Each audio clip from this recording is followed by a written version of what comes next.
आबा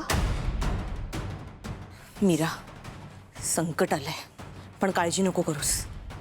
हे संकट कायमचं नाहीये, कारण आपण दोघं आता एकत्र आहोत आणि त्या मंजिरी विरुद्ध लढायचंय.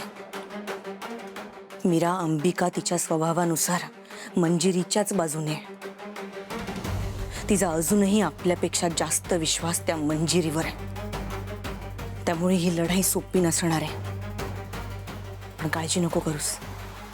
देवी महागौरी, तिचा आशीर्वाद आहे आपल्यासोबत आणि हेतुपूर्वक तिने आपल्याला एकत्र आणलंय. मंजिरी आता जाळं विणेल, डाव टाकेल, भावनांशी खेळेल, पण तुला खंबीर राहायचंय मीरा. आपण ढळता कामा नये आणि काळजी नको करूस. मी आहे तुझ्यासोबत आणि आपल्यासोबत देवी महागौरीचा आशीर्वाद आहे.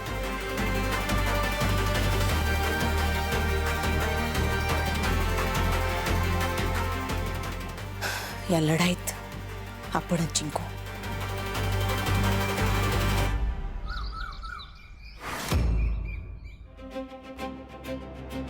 मीरा, अगं मी बाबांशी बोलायचा खूपदा प्रयत्न केला,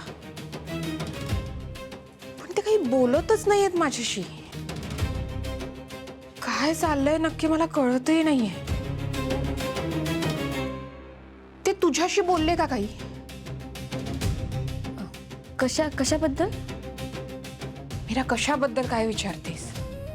हेच सगळं ते सब मायाचं रूप घेऊन का फिरतायत घरात? मला खरंच काहीच कळत नाहीये. याबद्दलच ग. याबद्दल नाही, माझ्याशी काही बोलले नाही ते. फक्त इतकं म्हणाले की सावध राहा, सांभाळून राहा. मीरा, तू खोटं बोलत नाहीयेस ना?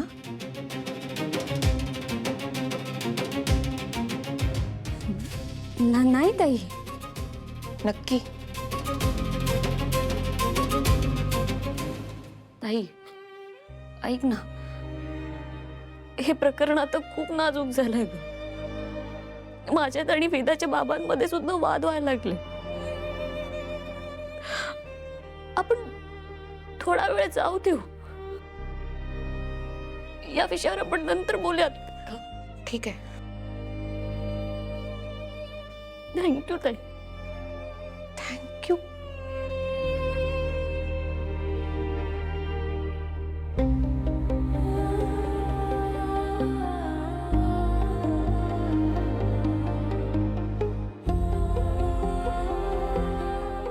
ताई, हे बघ, बाबांचा या घरात येण्यामागचा उद्देश चांगलाच असणार आहे. बाबा इथे काही चुकीचं करायला येणार नाहीत. बाबा कधीच कोणाचं वाईट करू शकत नाही. तू काळजी करू नकोस, सगळं नीट होईल. हो.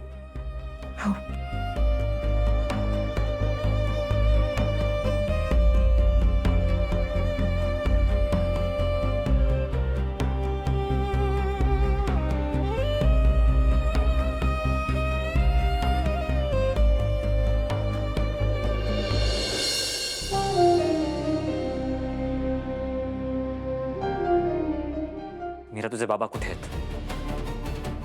मला नाही माहित, गेले असतील. खोटंच बोलायचं असं डिसाईड केलंयस का तू?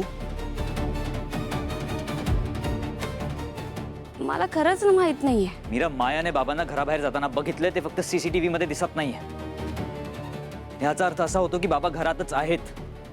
बाबा अदृश्य आहेत, ते CCTV मध्ये कसे दिसतील? काय? अदृश्य? मग मायाने बघितलं त्याचं काय? मीरा, तुला माहितीये बाबा कुठे आहेत ते? नाही, मला नाही माहित. आणि डोळ्यांना जे दिसलं ते कॅमेराला नसेल दिसलं. हे काय लॉजिक आहे? मीरा, बरं झालं की नर्मदा त्यांनी तुझ्या बाबांना बघितलं, नाहीतर आम्हाला कधी कळलंच नसतं. काय कळलं नसतं? हेच की तू तुझ्या बाबांना लपून या घरात घेऊन आलीयस. हे बघा वेदाचे बाबा, तुम्हाला काही गोष्टींची कल्पनाच नाहीये. नाहीये तर दे ना मग. कधीपासून तेच सांगतोय तुला. सांग मला, विश्वासात घेऊन सांग काय झालंय ते. तुम्ही आता भरकटताय. मी भरकटतोय? ठीक आहे, मग तूच मला योग्य मार्ग दाखव आणि सांग काय करायचंय ते. तटस्थ राहा, मग तुम्हाला सगळं सत्य कळेल. बाबांची अशी अवस्था का आहे, त्यांना असं भटकावं का लागतंय? नाही, मला नाही माहितीये, नाही कळत की तुझे बाबा असे का वागतायत, असे का भटकतायत. तूच सांग मला. त्यांना त्यांच्या गुन्हेगाराला शिक्षा द्यायची म्हणून.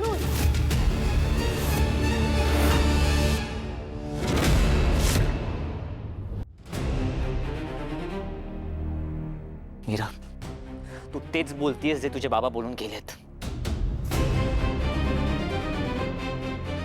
आपण ठरलं होतं ना की आपण एकत्र मिळून सत्य शोधू. ते की तू आणि तुझे बाबा जे बोलतायत तेच सत्य आहे, तुमचं कन्फर्म झालंय. तेच सत्य आहे. तुमच्या आईने माझ्या बाबांचा वापर. मीरा, तू माझ्या आईवर आरोप करतेस.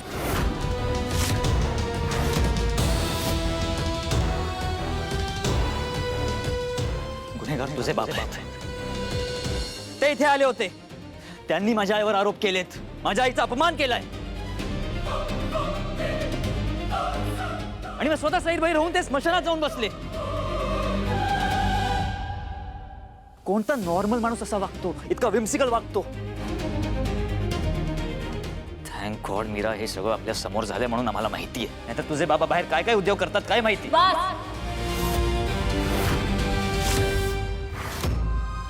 मी माझ्या बाबांविषयी एक शब्दही ऐकून घेणार नाही. आणि माझे बाबा गुन्हेगार नाहीयेत. त्यांनी कोणताच गुन्हा केलेला नाही. मला चांगलंच माहिती खरा गुन्हेगार कोण आहे ते.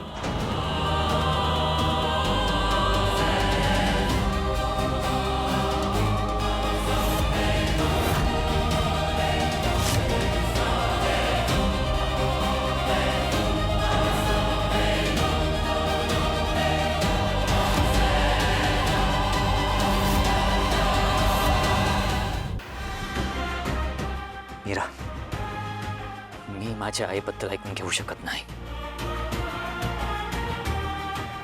गुन्हेगार तुझे बाबा आहेत, हेच सत्य आहे.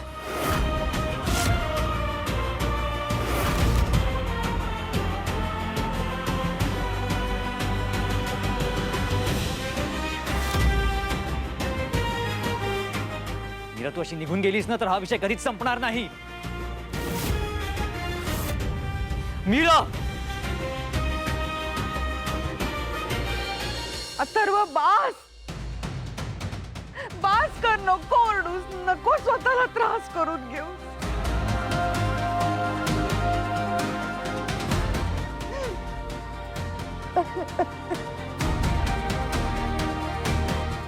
आई, काय करू मी?